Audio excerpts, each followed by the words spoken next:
Buongiorno, sono Alberto d'Artemis Maniago e sono titolare con la mia famiglia dell'azienda Conte d'Artemis Maniago. Ci troviamo a Buttorio, nella zona DOC Colli Orientali del Friuli. Questa azienda è un'azienda storica perché appartiene alla nostra famiglia dal 15 febbraio del 1585. In quel giorno, in quell'anno, Lavinia Freschi di Cuccagna, sposando Pompeo di Maniago, ha portato in dote alla nostra famiglia questa azienda. La nostra famiglia viene da Maniago, ma diciamo che si è trasferita qui a Buttorio negli anni 30, quando ha deciso di dare impulso alla viticoltura come attività agricola di più soddisfazione rispetto alle altre due aziende agricole che abbiamo, che fanno culture più semplici, diciamo. Qui a Buttorio abbiamo una lunghissima tradizione, come dimostra l'archivio di famiglia, e qui troviamo registrate giorno per giorno, anno per anno, quelle che sono le spese, gli incassi, le vendite e così via. Ma questa è la storia, oggigiorno bisogna andare avanti, quindi l'azienda è stata ampliata, trasformata nei limiti di quello che è possibile trasformarlo, perché qui siamo in un borgo vincolato dalla soprintendenza.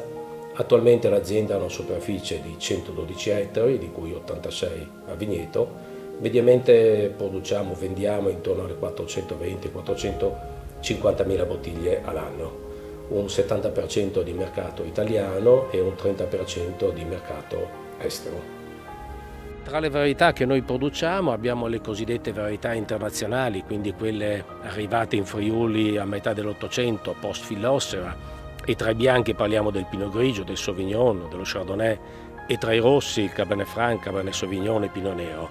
E poi abbiamo le varietà, quelle tipiche nostre, quelle che forse ci appassionano di più, che ci spingono a cercare sempre un miglioramento qualitativo, sia a livello di biotipo, di pianta, che a livello di vino finale. E tra i bianchi quindi ricordiamo il Friulano, ricordiamo la famosa Ribolla Gialla, e la varietà che forse secondo me può dare maggiore espressione del territorio, la Malvasia da Malvasia istriana. Tra i rossi il Re Fosco da Peduncolo Rosso, lo Schioppettino, il Pignolo e il rarissimo Tazzolenghe. Ci troviamo sulla collina che noi chiamiamo Ronco Petrolio, la collina più a est del comune di Buttorio, in un vigneto particolare. Quando ho impiantato questo vigneto, che poi è una prassi che facciamo normalmente in tutti i nuovi vigneti, teniamo un filare storico a memoria del vigneto precedente.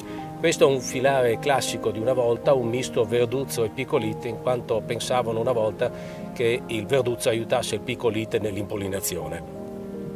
In particolare abbiamo questa pianta di picolite, che è la più vecchia pianta di picolite che esiste in Friuli, che ormai dovrebbe aver passato i 120 anni. Purtroppo la data certa non ce l'abbiamo perché non ho un dato certo di impianto di questo vigneto. Particolare di questa pianta ovviamente è una pianta vecchia e quindi va seguita come tutte le cose un po' vecchie. La leghiamo ancora come si faceva una volta con i vimini, quindi senza un materiale naturale. Bisogna poi disinfettare le forbici ogni volta che si fa la potatura per evitare di portare malattie a questa pianta, e bisogna mettere del mastice dove ci sono dei piccoli avvallamenti dove potrebbe ristagnare dell'acqua e quindi fare un po' di marciume. Da questa pianta, fino a qualche anno fa, abbiamo preso i tralci per i nuovi vigneti di picolite, questi per avere dei biotipi in questa zona tipici di Buttorio proprio. Ci troviamo nella nostra cantina sotterranea, cantina che fa parte del nucleo originale della casa, il primo nucleo della casa, in quanto nella contabilità aziendale abbiamo costi per ripararla già a metà del 1500. Qui noi mettiamo in stoccaggio e a riposare tutte le nostre bottiglie di vino dopo l'imbottigliamento. Tutte le bottiglie di vino qui rimangono a riposare per minimo un mese, altre varietà come il Tazzolenghe e il Pignolo per svariati anni, il Picolite fino a 4 anni prima di confezionarlo e metterlo in commercio. Avete visto alcune immagini della nostra azienda, avete visto immagini dei vigneti della cantina. Io vi aspetto però in azienda per potervi far vedere realmente quella che è la nostra azienda, e soprattutto potremo accompagnarvi o con il nostro fuoristrada o eventualmente con la e-bike, facendo un giro su tutta la nostra azienda, anche le parti collinari. L'aspetto delle bike è molto piacevole, molto silenzioso, molto a contatto con la natura, vi invito a venire a provarle.